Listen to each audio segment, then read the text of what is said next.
Hello everyone, welcome to Acadexcel. This is Geetanjali Rathore. आज जो अपनी नीट प्रारंभ सीरीज चल रही है उसी में अपन आइसोमेरिज्म चैप्टर को कंटिन्यू कर रहे थे। उसका लास्ट लेक्चर अपना होने वाला है जिसमें अपन कॉन्फॉर्मेशनल आइसोमेरिज्म को डिस्कस करने वाले हैं और ऑप्टिकल का जो कुछ पार्ट अपना बच गया था जैसे एनेंटियोमर्स, डायस्टीरियोमर्स, मीजो कंपाउंड्स, तो इनको भी डिस्कस करने वाले हैं। तो अगर आप ये लेक्चर देख रहे हो तो मेक श्योर करना कि आप इससे पहले वाले लेक्चर्स को देखें, क्योंकि वरना फिर आपको इतना अच्छे से समझ में नहीं आएगा। तो अब बात करते हैं एनेंटियोमर्स और डायस्टीरियोमर्स की, जो यहाँ पर आज अपन डिस्कस करेंगे। फिर मीजो कंपाउंड, कैलकुलेशन करेंगे ऑप्टिकल आइसोमेर्स का, और फिर कॉन्फॉर्मेशनल आइसोमेरिज्म को ओवरऑल डिस्कस करेंगे। तो सबसे पहले यहाँ पर डिस्कस करते हैं जो कल अपन ने ऑप्टिकल आइसोमेरिज्म को पढ़ा था, तो उसकी कंडीशंस क्या थी। ऑप्टिकल आइसोमेरिज्म जो होता है ये जब लगेगा तो उसकी कुछ कंडीशंस होती हैं, और वो कंडीशन क्या होती है, जो सबसे प्राइमरी कंडीशन होती है वो होती है फर्स्ट चेक कायरल सेंटर। सबसे पहले आपको कायरल सेंटर ही देखना है। और कायरल सेंटर क्या होता है, एक ऐसा ग्रुप जिसकी 4 डिफरेंट वैलेंसीज हो। जैसे फॉर एग्जांपल अगर कार्बन है और कार्बन पे मैंने फ्लोरीन, क्लोरीन, ब्रोमीन, आयोडीन लगा दिया, तो कार्बन की 4 वैलेंसी को 4 डिफरेंट ग्रुप पूरा कर रहे हैं। तो a compound having 4 different valencies को ही आप क्या बोल देते हो, कायरल सेंटर या फिर कायरल कंपाउंड। ठीक है, इसके बाद आपको चेक करना है, अगर कायरल सेंटर चेक कर लिया, प्रेजेंट है तो फिर तो आप बोल दोगे नॉर्मली क्या बोल दोगे, अगर प्रेजेंट है कायरल सेंटर सीसी, अगर प्रेजेंट है तो क्या बोल दोगे, वो वहां पर OI शो करेगा। और अगर ऐसा केस है जहां पर वो एब्सेंट है, कायरल सेंटर अगर आपका एब्सेंट है, तो फिर आपको क्या चेक करना है, फिर आपको चेक करना है उसके अंदर POS, COS और AAOS।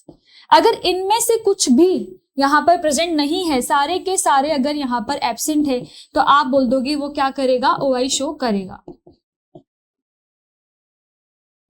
और अगर ऐसा होता है कि POS, COS और आपके AOS से में से एक भी प्रेजेंट है, any one is present,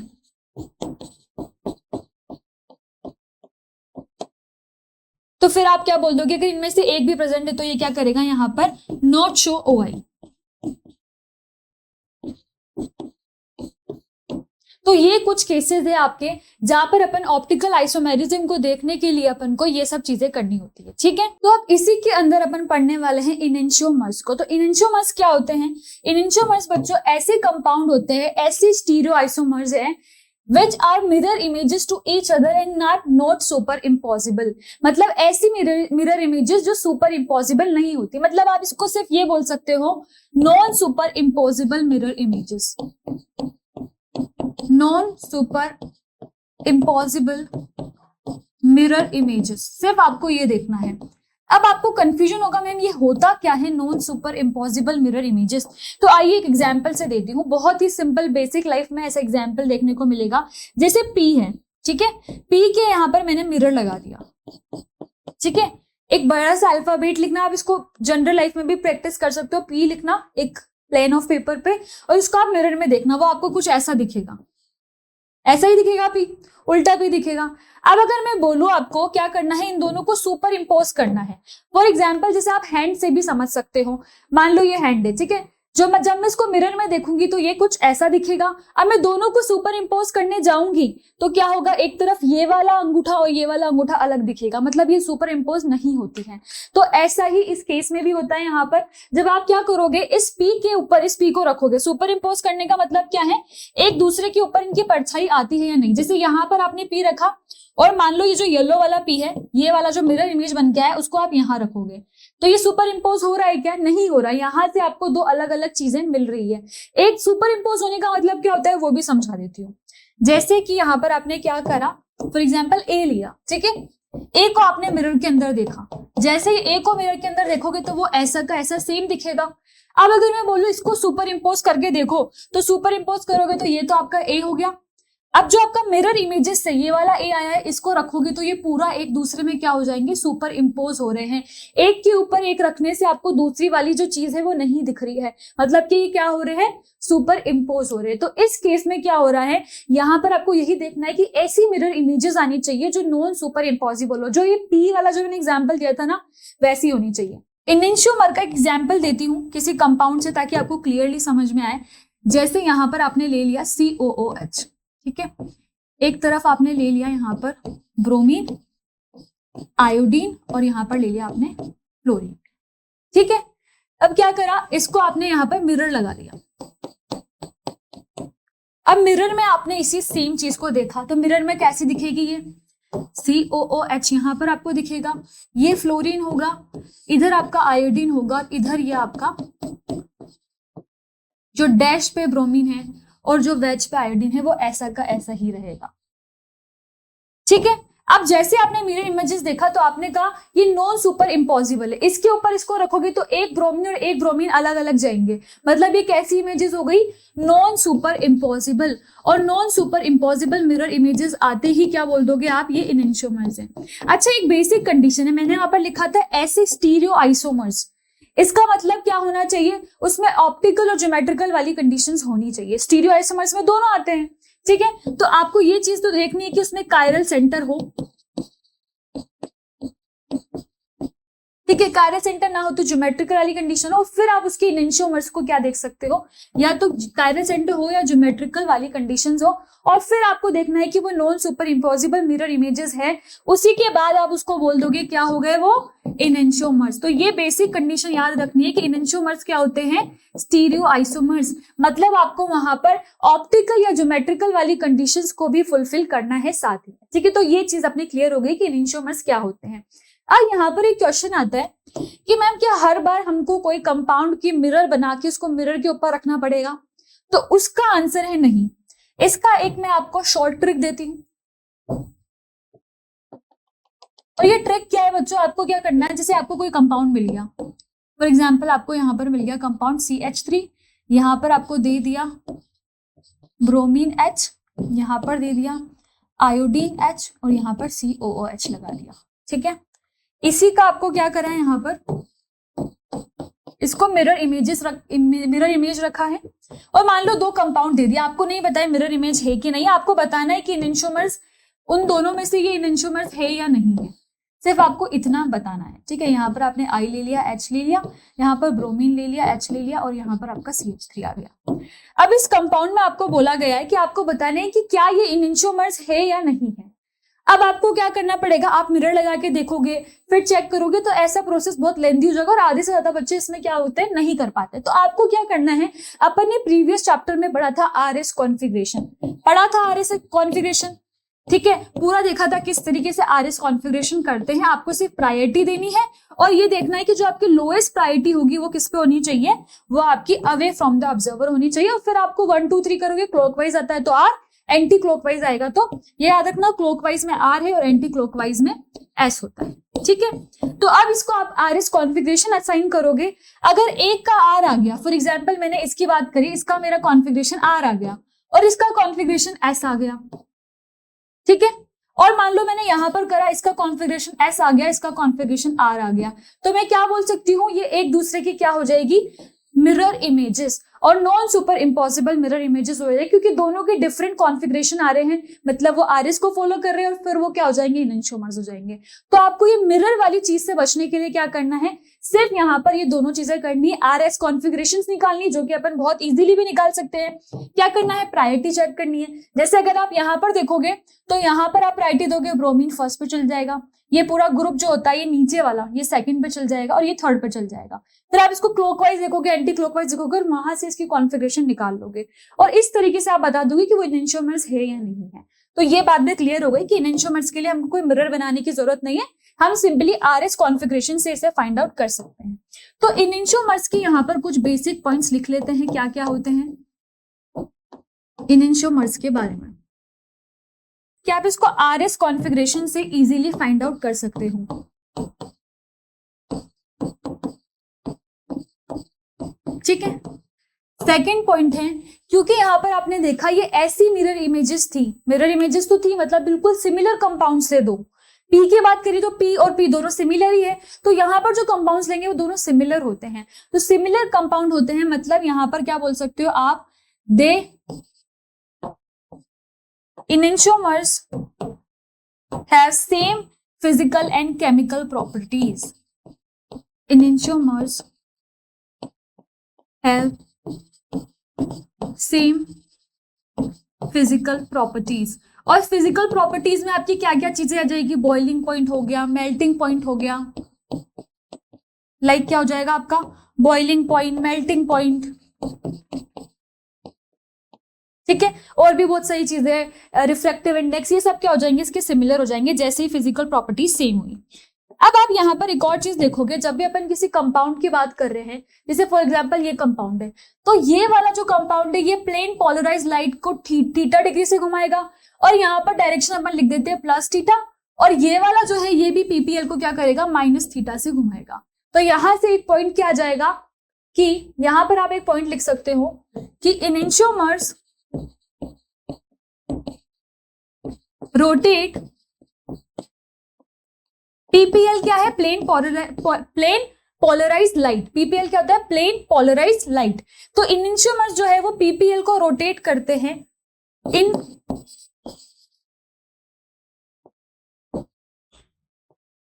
same magnitude में दोनों घुमाएंगे। ऐसा नहीं है कि दोनों की वैल्यूज अलग आ जाएगी, मैग्नीट्यूड सेम है बट डिफरेंट डायरेक्शन। डायरेक्शन क्या होगा दोनों कंपाउंड्स का, डिफरेंट होगा, क्योंकि एक का अपन ने देखा था प्लस थीटा था और एक का अपन ने देखा था माइनस थीटा था। तो इनेंशियोमर्स क्या होते हैं, जिनकी सेम फिजिकल प्रॉपर्टीज होती हैं, जो क्या करते हैं, पीपीएल को क्या करते हैं, रोटेट करते हैं, मगर किस में करते हैं, सेम मैग्नीट्यूड में करते हैं, मगर डायरेक्शन जो होती है उनकी वो डिफरेंट होती है। तो ये पॉइंट्स अपन को कुछ इनेंशियोमर्स के बारे में समझ में आ गए, ठीक है। तो यहाँ पर अपन समझ गए इनेंशियोमर्स के बारे में पूरा कि इनेंशियोमर्स बेसिकली क्या होते हैं। ये इसका एग्जाम्पल अपन यहाँ पर देख लेते हैं। जैसे यहाँ पर अपन ने देखा फर्स्ट और सेकंड है COH, OH, H, CH3 है, इसमें क्या करा, इसके मिरर इमेजेस बना दी। अब मैं अगर इसको इसके ऊपर रखूंगी तो एक तरफ OH आएगा और उधर से इसको रखूंगी तो इस तरफ OH आएगा, मतलब दोनों क्या है, नॉन सुपर इम्पॉसिबल। तो ये क्या हो जाएंगे, first and second are enantiomers. Enantiomers के बारे में अपन ने बेसिक सारी चीजों को पढ़ लिया है। अब चलते हैं अपन यहाँ पर इसके पॉइंट्स पे जो अपन डिस्कस कर चुके हैं कि इसमें कायरल मॉलिक्यूल होना चाहिए, इसकी फिजिकल प्रॉपर्टीज जो होती है, melting point, boiling point same होता है। ये क्या होते हैं, ऑप्टिकली एक्टिव सब्सटेंसेस होते हैं। मैंने बताया था कायरल सेंटर होना चाहिए, मतलब ऑप्टिकली एक्टिव होंगे, और ये क्या करते हैं, प्लेन पोलराइज्ड लाइट को क्या करते हैं, ऑपोजिट डायरेक्शंस में रोटेट करते हैं। अब बात करते हैं अपन डायास्टीरियोमर्स की। डायास्टीरियोमर्स क्या होते हैं, इसको सिंपली समझो ना तो ऐसे भी बोल सकते हो कि जो नॉट इनेंशियोमर्स है, जो इनेंशियोमर्स नहीं है वही डायास्टीरियोमर्स है। मतलब कोई भी जो कंपाउंड है ना वो या तो इनेंशियोमर्स हो गया या डायास्टीरियोमर्स होगा। अगर वो इनेंशियोमर नहीं है तो वो क्या हो जाएगा, डायास्टीरियोमर्स। तो यही सिंपल सी बात है कि इसकी डेफिनेशन देखें तो ऐसे स्टीरियो आइसोमर्स, मतलब जिसमें GI और OI होना चाहिए, एक इन दोनों में से होना चाहिए, इसलिए स्टीरियो आइसोमर्स लिख रखा है, which are not mirror images. अब यहाँ पर तो आपको मिरर इमेजेस भी चेक नहीं करना है, मतलब इस केस में क्या है, वो मिरर इमेजेस ही नहीं होनी चाहिए। जैसे अगर मैं डायास्टीरियोमर का एग्जाम्पल लूं, अगर अपन डायास्टीरियोमर्स की बात करें तो अपन को एक बेसिक सी चीज समझ में आ गई कि ये ऐसे स्टीरियो आइसोमर्स हैं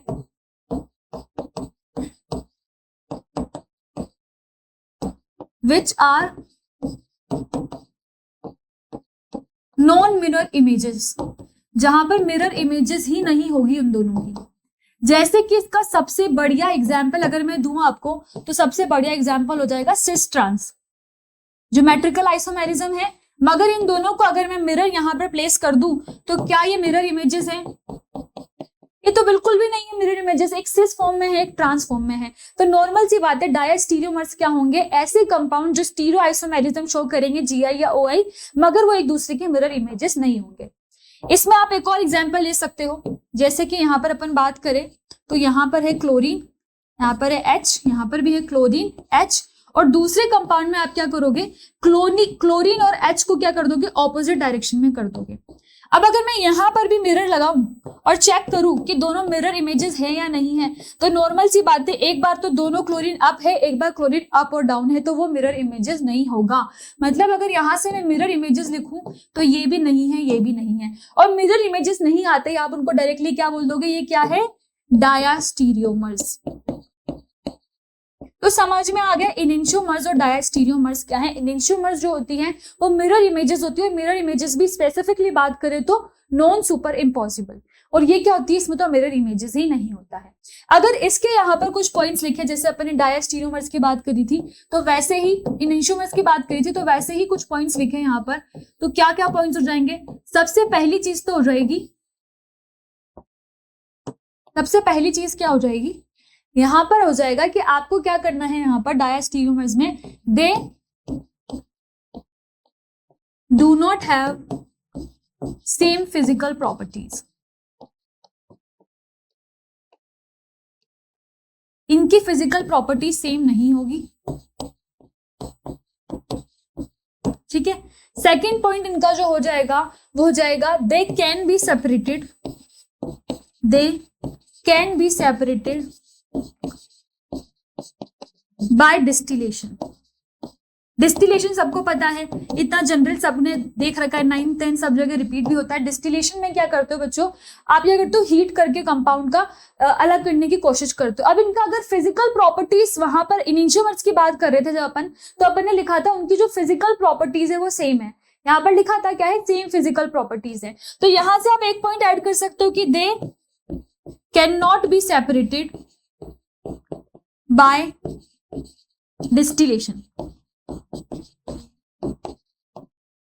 यहां पर आप डिस्टिलेशन नहीं लगा सकते क्योंकि इनका बॉइलिंग पॉइंट सेम है, और अगर बॉइलिंग पॉइंट सेम है तो फिर आप कैसे यहां पर उसको हीट करके अलग करोगे, तो यहां पर तो वो पॉइंट नहीं लग सकता। मगर जब आप बात कर रहे हो डिस्टिलेशन की, तो वहां पर क्या है, इनकी फिजिकल प्रॉपर्टीज डिफरेंट है, तो ये क्या हो सकती है, डिस्टिलेशन के थ्रू सेपरेट हो सकती है।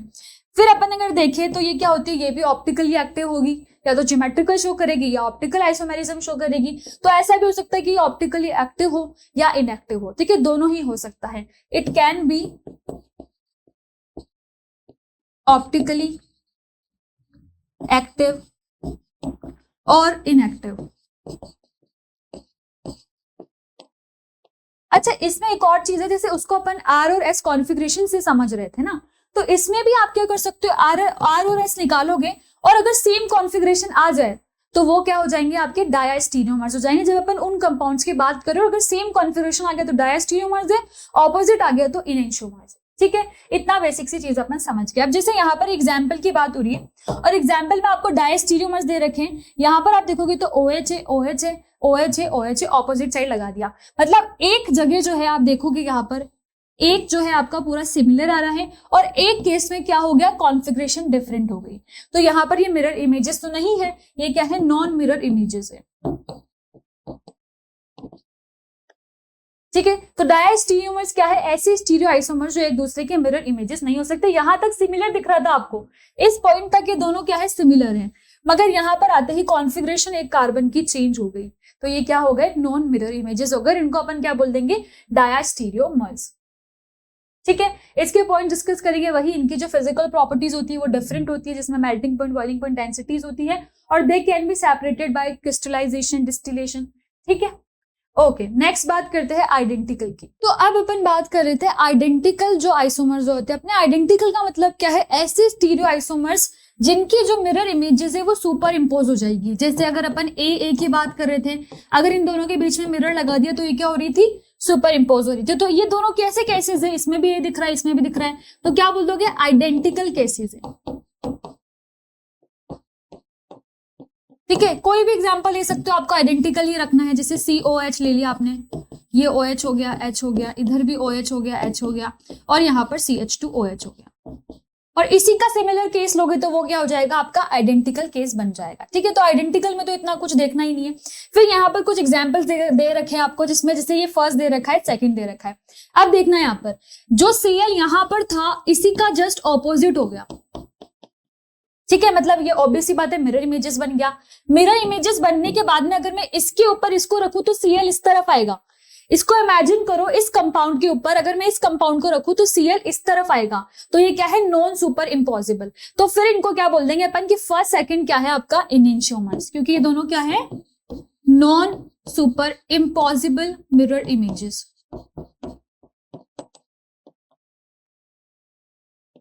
और वैसा ही केस अगर आप यहां पर भी देखो, ठीक है, इस केस की नहीं, फर्स्ट की बात करते हैं। फर्स्ट केस में देखो और थर्ड केस में आपको एक सिमिलैरिटी दिख रही है कि यहां तक केस सिमिलर है आपका। जब आप फर्स्ट की बात कर रहे हो तो फर्स्ट आपको यहां तक और ये थर्ड जो है आपको यहां तक सिमिलर दिख रहा है। इसके बाद इस वाले पॉइंट के कार्बन को उन्होंने चेंज कर दिया है, इसमें Cl इस तरफ है उधर कर दिया। तो यही मैंने आपको डायस्टीरियोमर्स में बताया था कि जो मिरर इमेजेस ही नहीं है तो ये इसकी कभी भी मिरर इमेज नहीं बन सकती। तो मैं लिख सकती हूँ कि जो फर्स्ट एंड थर्ड है वो क्या हो जाएंगे, डायस्टीरियोमर्स। क्यों हो जाएंगे, क्योंकि ये नॉन मिरर इमेजेस, इसमें मिरर इमेजेस ही नहीं है। ठीक है, अब यहां पर कोई आइडेंटिकल केस है नहीं, अगर इसका सिमिलर बना दोगी तो वो कैसा केस हो जाएगा, आइडेंटिकल केस। ठीक है, तो आइडेंटिकल में तो कुछ करने की बात ही नहीं। जो अब अपने पास इंपॉर्टेंट कंपाउंड्स आते हैं वो आते हैं मीजो कंपाउंड्स। ठीक है, तो मीजो कंपाउंड्स क्या होते हैं, having at least 2 chiral centre and at least 1 symmetry element. तो मीजो कंपाउंड्स को समझते हैं अपन। मीजो कंपाउंड्स क्या होते हैं,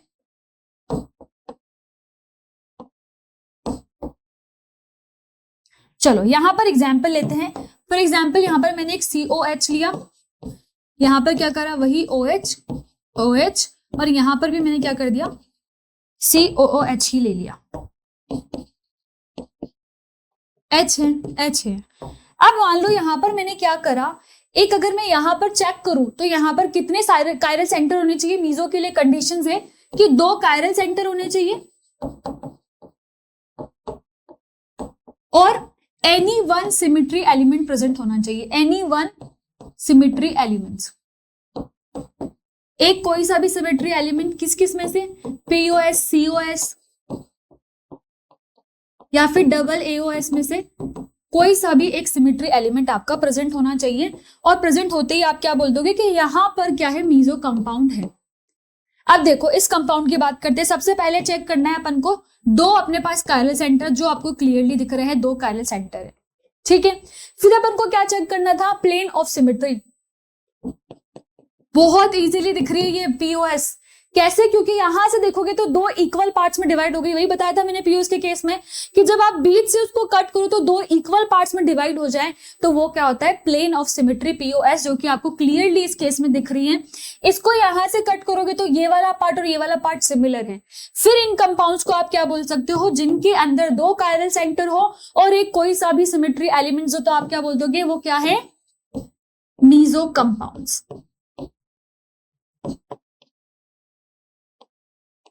ठीक है, इसका एक और एग्जांपल आप ले सकते हो, जैसे यहां पर एक बेंजीन की रिंग है, मैंने यहां पर 2 क्लोरीन जोड़ दिए।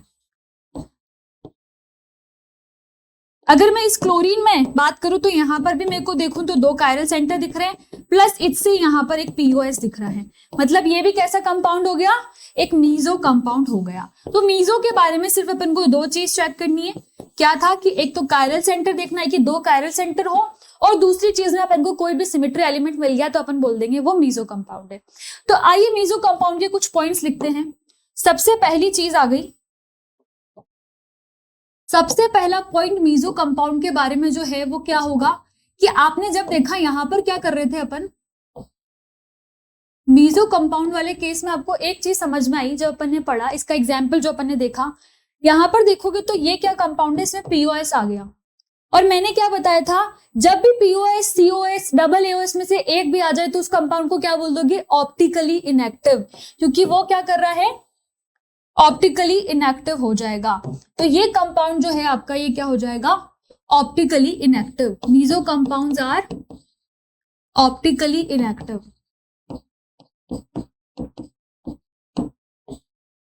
अच्छा, ऑप्टिकली इनएक्टिव का मतलब ये नहीं है कि ऑप्टिकल आइसोमेरिज्म नहीं शो करेगा, क्योंकि अपन ने एक ऐसा जब ऑप्टिकल आइसोमर्स को पढ़ा था तो दोनों केस देखे थे जिसमें एक ऑप्टिकली एक्टिव था, एक ऑप्टिकली इनएक्टिव था। तो दोनों ही ऑप्टिकल आइसोमेरिज्म में होते हैं, बट ऑप्टिकली कैसा केस है ये, ऑप्टिकल आइसोमेरिज्म का ऑप्टिकली इनएक्टिव केस। अब यहां पर जो ऑप्टिकल इनएक्टिविटी आई है वो किसकी वजह से आई है, ऑप्टिकल इनएक्टिविटी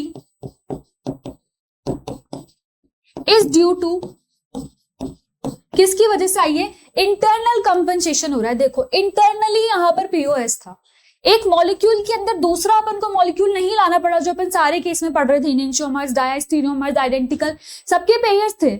इसमें एक ही कंपाउंड के अंदर क्या हुआ, POS आ गया। तो आप इसको कैसा कंपाउंड बोल दोगे, optical inactivity is due to internal compensation, internal compensation of angle of rotation. Angle of rotation का क्या हुआ है बच्चों, यहाँ पर इंटरनल कंपनसेशन हुआ है, मतलब इंटरनली यहाँ पर ये रिस्पॉन्सिबल है ऑप्टिकली इनएक्टिविटी के लिए। क्यों? क्योंकि यहाँ पर इंटरनली एक पीओएस आ गया है। तो यही कुछ पॉइंट्स है मीजो कंपाउंड के बारे में, ऑप्टिकली इनएक्टिव होता है। और ऑप्टिकल इनएक्टिविटी क्यों आती है? Due to internal compensation of rotation. अभी अपन एक और यहाँ पर रेसिमिक मिक्सचर भी पढ़ेंगे, तो वहां पर क्या होता है, इन दोनों में हमेशा डिफरेंस पूछ लेता है। जैसे इनएंशियोमर्स डायस्टियोमर्स एक दूसरे के टोटली अपोजिट है, वैसे ही यहाँ पर एक और चीज अपन पढ़ने वाले हैं जो कि आपका रेसिमिक मिक्सचर, उसमें भी यहाँ पर ये मीजो कंपाउंड्स के ऑपोजिट होता है। क्यों होता है वो मैं समझाऊंगी जब उसको पढ़ाऊंगी। यहाँ पर देखोगे वही चीज जो मैंने बताई थी, यहाँ पर क्या हो गया, ऑप्टिकली इनएक्टिव हो गई है, प्लेन ऑफ सिमेट्री प्रेजेंट है, और इनको अपन क्या बोल देंगे, meso compound. Meso compounds are optically inactive, वही due to internal compensation, and ये meso compound show optical isomerism but optically inactive. ये चीज मैंने बताई थी कि ऑप्टिकल आइसोमेरिज्म तो शो कर रहे हैं मगर कैसे हैं, ऑप्टिकली इनएक्टिव है। अब जिसकी मैं बात कर रही थी वो आ चुका है रेसिमिक मिक्सचर। रेसिमिक मिक्सचर क्या होता है, इनएंशियोमर्स पढ़ा था ना। मान लो मैं यहाँ पर बोल रही हूँ कि मैंने एक कंटेनर लिया और इसमें मैं बोल रही हूँ कि आपको एक तो कंपाउंड लेना है और उसी कंपाउंड की non super impossible mirror images लेना है। अब जैसे मैंने ये बोला आप समझ गए कि मैम इसके अंदर आप क्लियरली क्या डाल रहे हो, इनएंशियोमर्स डाल रहे हो। ठीक है, मतलब कि मैंने इसको अगर मैं बोलूं तो यहाँ पर आर और एस के फॉर्म में बोल सकती हूँ कि एक तरफ मैंने आर लिया है किसी कंपाउंड का और एक तरफ एस कॉन्फ़िगरेशन लिया है, और फिर मैंने आपको बोल दिया दोनों को सेम अमाउंट में लिया है, तो वही क्या हो जाएगा आपका racemic mixture, equimolar mixture of D और एल इनएंशियोमर्स। इनएंशियोमर्स का जो आर और एस, डी और एल वो सेम ही चीज हो गई, उसी को क्या बोलते हैं, रेसिमिक मिक्सचर बोलते हैं। ठीक है, रेसिमिक मिक्सचर लिया है और जो नेट रोटेशन आएगी वहां पर, यहाँ पर वो क्या होती है, जीरो होती है। आइए इसको समझते हैं। जैसे कोई रेसिमिक मिक्सचर की अगर बात कर रहे हैं,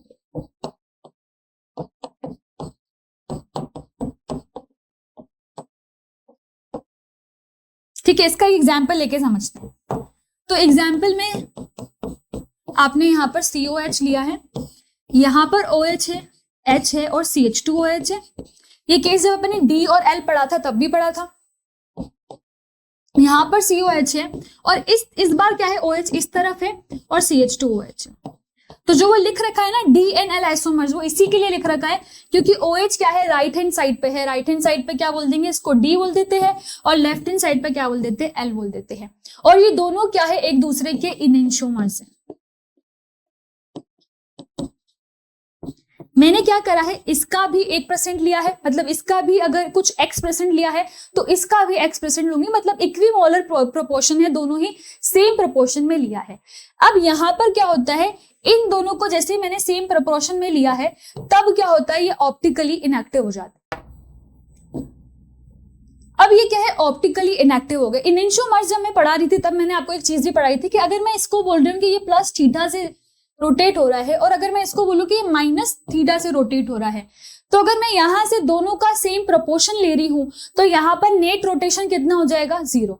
अगर मैं इसकी नेट रोटेशन की बात करूं कि टोटल कितना रोटेट हुआ है तो वो तो 0 हो जाएगा, क्योंकि वहां पर तो अपन दोनों को अलग अलग कंपाउंड मान रहे थे मगर यहाँ पर मिक्सचर ले रहे हैं, और मिक्सचर लेने पे plus theta minus theta cancel out हो जाएंगे और ये नेट रोटेशन क्या हो जाएगा, 0 हो जाएगा।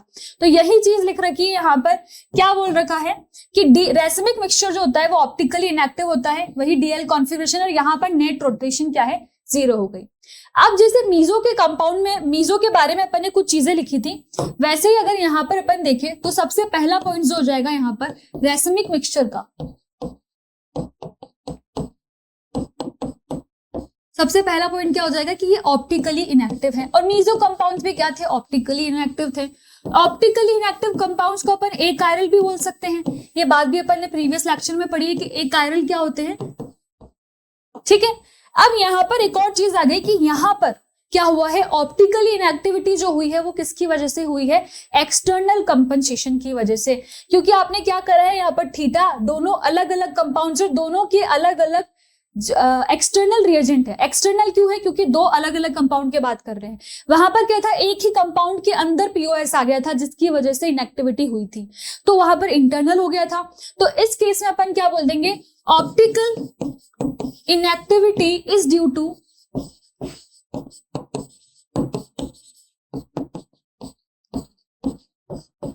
External compensation. वहां पर तो इंटरनल था, यहां पर क्या है, external compensation of angle of rotation. मतलब अगर अपन मीजो के बारे में बात करें और यहाँ पर रेसिमिक मिक्सचर के बारे में बात करें तो दोनों के बारे में एक सेम पॉइंट है कि दोनों ही ऑप्टिकली इनएक्टिव है। जो मीजो होता है वहां पर इंटरनल कंपनसेशन होता है, मतलब एक ही कंपाउंड के अंदर पीओएस आ जाएगी और उसको बीच में से कट करेंगे। जबकि रेसिमिक मिक्सचर में क्या होता है, जो अपन इनएंशियोमर्स पढ़े थे, जो कि क्या करते हैं, पीपीएल को डिफरेंट डायरेक्शन में करवाते हैं रोटेट। तो डिफरेंट डायरेक्शन में रोटेट करवाने से क्या होगा, अगर उनको साथ में प्लेस कर देंगे तो उनका नेट रोटेशन 0 आ जाएगा। तो यहाँ पर ये भी ऑप्टिकली इनएक्टिव होते हैं, पर किसकी वजह से होते हैं, एक्सटर्नल कंपनसेशन की वजह से। ये बहुत ज्यादा इंपॉर्टेंट है कि इनएक्टिविटी किसकी वजह से आई है, एक्सटर्नल कंपनसेशन की वजह से। अब यहाँ पर अपन बात करते हैं कैलकुलेशन ऑफ ऑप्टिकल आइसोमर्स की। तो अब बात करें अपन कैलकुलेशन ऑफ ऑप्टिकल आइसोमर्स, जो कि अपन ने ज्योमेट्रिकल के केस में भी पढ़ा था। वहां पर देखी थी अपन ने दो कंडीशन कि अनसिमेट्रिकल केस होगा, सिमेट्रिकल केस होगा, तब क्या क्या चेंजेस होंगे। सेम यहाँ पर सेम है और सेम ही फॉर्मूलेज है, इसलिए मैं दोबारा नहीं लिख रही हूँ। यहाँ पर क्या होगा, compounds having dissimilar ends. Dissimilar, अगर एंड्स जो है वो डिसिमिलर है तो कैसा कंपाउंड हो जाएगा, अनसिमेट्रिकल। कैसा कंपाउंड हो जाएगा, अनसिमेट्रिकल। और वहां पर भी यही हुआ था, अनसिमेट्रिकल के केस में क्या हुआ था, जो फॉर्मूला लगा था वो क्या लगा था, 2 की पावर n। यहाँ पर भी वही हो रहा है, ठीक है। और यहाँ पर compounds having similar ends. Similar ends मतलब क्या हो जाएगा, सिमेट्रिकल केस। और सिमेट्रिकल के केस में फॉर्मूला आपका चेंज हो जाएगा, 2 की पावर n-1 हो जाएगा। अब यहाँ पर क्या है, डिफरेंट चीजें आ गई, क्योंकि यहाँ पर अपन पढ़ेंगे, जब अपन कंपाउंड पढ़ रहे ऑप्टिकली एक्टिव, तो ऑप्टिकली एक्टिव को अपन ए से बोलेंगे। जब अपन ऑप्टिकली इनएक्टिव कंपाउंड पढ़ रहे हैं, जैसे जो कि मीजो कंपाउंड्स होते हैं, तो उसको एम से डिनोट करेंगे। और फिर total number of stereoisomers A plus M से आएंगे। मतलब यहाँ पर क्या है, फॉर्मुलेस तो आप देख ही लोगे। यहाँ पर अगर अपन स्पेसिफिकली बात करें तो सबसे पहले तो यहाँ पर अपन को ऑप्टिकल आइसोमर्स में क्या कैलकुलेट करना होता है, उनको देख लेते हैं। तो सबसे पहले तो आप ऑप्टिकल आइसोमर्स में ऑप्टिकली एक्टिव और ऑप्टिकली इनएक्टिव दो कंपाउंड्स होते हैं। तो ऑप्टिकली एक्टिव है तो उसको आप क्या बोलते हो, ए। जितने नंबर ऑफ ऑप्टिकली, सबसे पहले तो एन की बात करेंगे, तो एन जैसे वहां पर था नंबर ऑफ साइट्स जो जीआई शो करती है, तो यहां पर भी हो जाएगा number of sites that show OI, जो ओआई शो कर रही है, ऑप्टिकल आइसोमेरिज्म को शो कर रही है। अब उसमें से भी जो number of optically active sites है, एक्टिव साइट्स, उसको ए बोल देंगे। क्या बोल रहे हैं इसको, स्मॉल ए, ठीक है। फिर number of optically inactive sites, number नहीं, ऑप्टिकली इनएक्टिव साइट्स की बात कर रहे हैं। टोटल इनएक्टिव साइट्स कितनी है, तो उसको बोल देंगे, क्योंकि ऑप्टिकली इनएक्टिव को अपन एक और चीज क्या बोल सकते हैं, मीजो कंपाउंड। अभी अपन ने देखा मीजो बोल रहे थे, तो इसी को अपन क्या करते हैं, स्मॉल एम से डिनोट करते हैं। फिर अगर यहां पर मैं एक और चीज ऐड करना चाहूं, वो है इनेंशियोमेरिक पेयर्स। इनेंशियोमेरिक पेयर के लिए क्या करोगे, जितने भी टोटल आइसोमर्स है बाय 2 कर दोगे, क्योंकि पेयर करने के लिए क्या होता है, 2 पेयर्स होंगे तो उसको एक ही मानेंगे, इनेंशियोमेरिक पेयर, ठीक है। और फिर आपका फोर्थ है, जब आप टोटल आइसोमर्स निकालोगे तो क्या करोगे, ए प्लस एम कर दोगे। मतलब आप क्या करोगे, यहां से ए निकालोगे, एम निकालोगे, ए प्लस एम कर दोगे। ऐसे तो मैम समझ में नहीं आया है, एक तो क्वेश्चन करना पड़ेगा तभी जाके समझ में आएगा। फॉर एग्जाम्पल मैं यहाँ पर आपके लिए कंपाउंड ले लेती हूँ।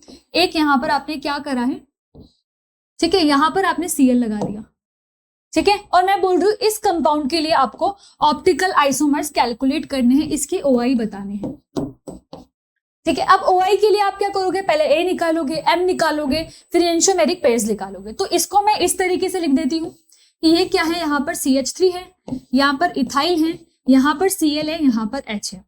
अब आप बोलोगे मैम ऐसा क्यों करा कि Cl यहाँ लिखा, Cl को मैं इस साइड भी तो लिख सकती हूँ, क्यों आप Cl को राइट हैंड साइड पे लिख रहे हो, अगर लेफ्ट हैंड साइड पे लिखूं तो लिख सकते हो, पर उसको लिखने की जगह मैंने क्या लिख दिया, उसकी मिरर इमेज लिख दिया, क्योंकि इसकी मिरर इमेज ही लेफ्ट हैंड साइड पे आएगी, तो इसको डायरेक्टली मिरर इमेज लिख दिया।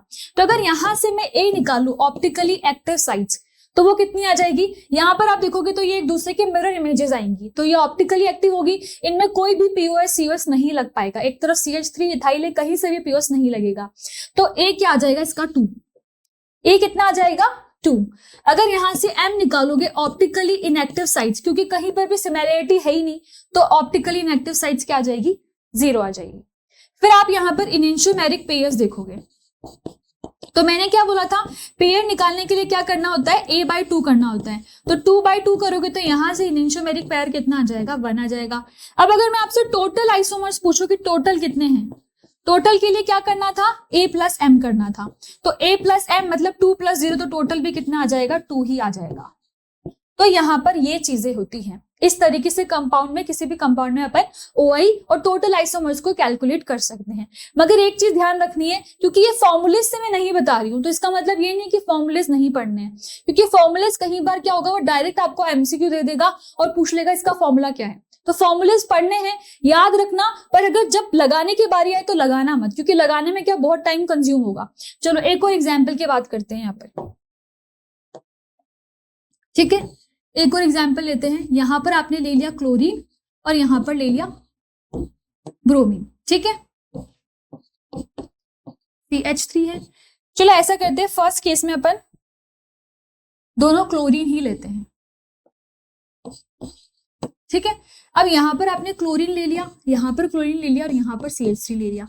अब इसके बहुत सारे केस बन सकते हैं। अगर इसको मैं बनाऊं तो क्या होगा, या तो दोनों तरफ आपने क्लोरीन लगा दिया, या फिर एक केस में क्या होगा, आपने CH3 लगाया, एक बार Cl इधर लगाया, ठीक है, और Cl इधर लगाया और फिर CH3 बनाया। अब इसी के मिरर इमेज भी बन सकता है, तो इसके मिरर इमेज भी हो गया, क्योंकि यहां पर ऐसा हो सकता है कि पहले आप Cl को उस तरफ लगाओ और Cl को फिर बाद में इस तरफ लगाओ, तो मिरर इमेजेस हो जाएगा वो, ठीक है। तो अगर मैं यहां से A लिखूं, टोटल ऑप्टिकली एक्टिव साइट्स, अगर मैं A की बात करूं तो A कितना हो जाएगा, 2 क्यों होगा, क्योंकि यहां पर तो आप देख रहे हो POS होगा, सिमिलर कंपाउंड है, प्लेन और सिमेट्री आ जाएगी। इस केस में POS नहीं होगा, क्योंकि कंपाउंड यहां पर क्या है, Cl इधर है, Cl इधर है, और उसमें भी POS नहीं होगा, तो एक्टिव साइट्स तो 2 ही आ गई। अगर मैं बात कर रही हूं ऑप्टिकली इनएक्टिव साइट्स की, तो ऑप्टिकली इनएक्टिव साइट्स आपकी हो जाएगी 1, क्योंकि यहां पर सिर्फ एक यही मेसो कंपाउंड है, ठीक है, तो इसको M से डिनोट करते हैं। अब मैं बात कर रही हूं इनेंशियोमेरिक पेयर्स की, पेयर कितने हो जाएंगे, क्योंकि यहां पर 2 है तो 1 आ जाएगा। और अगर मैं बात करूं टोटल आइसोमर्स की, टोटल आइसोमर्स कितने हैं, स्टीरियो आइसोमर्स, तो फिर क्या हो जाएगा, A+M, और A+M करोगे तो 2+1 करोगे तो कितना आ जाएगा, 3। तो यहां पर ये आपके टोटल आइसोमर्स निकलेंगे। तो इस तरीके से आपको किसी भी कंपाउंड के अंदर ऑप्टिकल आइसोमेरिज्म को क्या करना है, कैलकुलेट करना है। चलो एक और क्वेश्चन यहाँ पर अपने पास आ गया है, ये सिमिलर वैसा ही क्वेश्चन है जो मैंने अभी सॉल्व करा है, तो ये आप होमवर्क में ले लेना, बिल्कुल सेम है जैसे मैंने अभी Cl वाला केस लिया था, बस Cl की जगह क्या है, OS दे रखा है, तो सिमिलर ही केस है, इसको तो आप इजीली कर लोगे। अब आते हैं अपन अपने नेक्स्ट टॉपिक पे, जो कि है कॉन्फॉर्मेशनल आइसोमेरिज्म की। तो अपन ने यहाँ तक अगर अपन देखे तो अपन ने स्टीरियो आइसोमर्स पढ़ लिए, जिसमें ज्योमेट्रिकल ऑप्टिकल अपन ने पढ़ लिया, उसके सारे केसेस पढ़ लिए, कैसे कैलकुलेट करते हैं ये पढ़ लिया, स्ट्रक्चरल को अपन फर्स्ट ही लेक्चर में डिस्कस कर लिया था, टॉटोमेरिज्म भी डिस्कस कर चुके हैं। अब जो बहुत इंपॉर्टेंट पार्ट आता है वो है कॉन्फॉर्मेशनल आइसोमेरिज्म,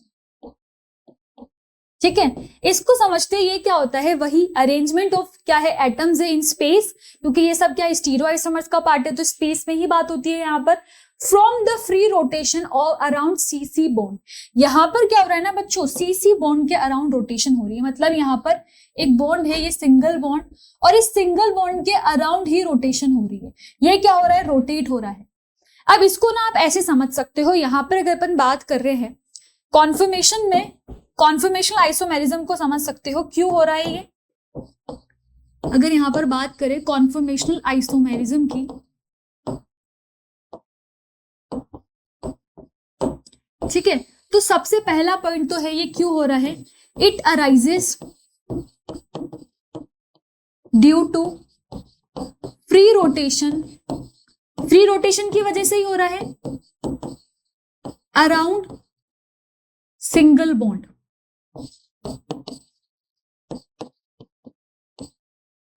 और CC बॉन्ड के अंदर रोटेशन हो रहा है, और ये क्या हो रही है, घूमती जा रही है, घूम रही है, इधर घूम रही है, बार बार घूमती जा रही है। अब यहाँ पर एक और चीज आती है कि अपन क्या करते हैं, रोटेशन के लिए कोई एनर्जी देते हैं तब जाके रोटेशन होता है। बाकी सब अपन जब केसेस पढ़ रहे थे तो रोटेशन के लिए अपन को कोई एनर्जी देनी पड़ रही थी, तब वो रोटेट हो रहा था। मगर जब अपन बात कर रहे हैं कॉन्फॉर्मेशनल आइसोमर्स की, ठीक है, तो कॉन्फॉर्मेशनल आइसोमर्स के केस में क्या होता है बच्चों, यहाँ पर जो होता है ना, यहाँ पर कोई एनर्जी नहीं देनी पड़ती, कॉन्फॉर्मेशनल आइसोमर्स के केस में आपको कोई एनर्जी नहीं देनी पड़ती, और कोई एनर्जी नहीं देनी पड़ती मतलब क्या हो रहा है कि free rotation occurs at room temperature. क्या बात है, ये तो ऐसा ही हो गया कि फ्री में खाना मिल रहा हो। अच्छा, ऐसे बहुत सारे लोग होंगे जो शादी में गए होंगे, बिना बुलाए शादी में घुस जाते हैं। अभी ना थोड़े दिन पहले हाल ही में ऐसा हुआ कि हम एक शादी में गए, और शादी में क्या है, क्लोज रिलेटिव की शादी थी, तो वहां हमने देखा कुछ जो बच्चे थे वो आए भी लोअर में थे, तो आप क्लियरली पहचान सकते हो कि ये तो कोई कोचिंग इंस्टीट्यूट के बच्चे, आसपास हॉस्टल होगा तो घुस गए होंगे शादी में। ठीक है, तो ठीक है, शादी में घुस गए। एक तो उनका ये होता है कि वो अलग से दिख जाएंगे आपको, दूसरी चीज उनकी थाली होगी फुल भरी हुई होगी, स्पेस ही नहीं होगा थाली में। 3 इडियट्स वाली जो चीज है ना वो याद आ जाती है। 3 इडियट्स में कैसे उनकी थाली भरी हुई होती है, वैसे यहाँ पर उनकी थाली भरी हुई थी। अब हम डिस्कस कर रहे हैं, हमको तो सारे रिलेटिव्स पता है, हमने कहा ये तो कोई भी नहीं है, ये जरूर कोई बच्चा ही है जो बाहर से आया है। तो यार अगर जैसे जा रहे हो तो एटलीस्ट इतना तो देख लो आप कि अगर आप किसी शादी में जा रहे हो तो थोड़ा सा रेडी होके चल जाओ, थोड़े से ढंग के कपड़े, ताकि समझ में ना आए कि आप कोचिंग के इंस्टीट्यूट के बच्चे और वहीं पर खाना खाने आए हो फ्री में। तो अब क्या हुआ, वहां पर ऐसे करके बार बार बच्चे आ रहे थे, हम देख रहे थोड़ी देर में फिर और बच्चे आ रहे, तो ऐसा होगा एक हॉस्टल के बच्चे वो रोटेट करके आ रहे थे कि हाँ हम चल जाते हैं, अब हम चल जाते हैं।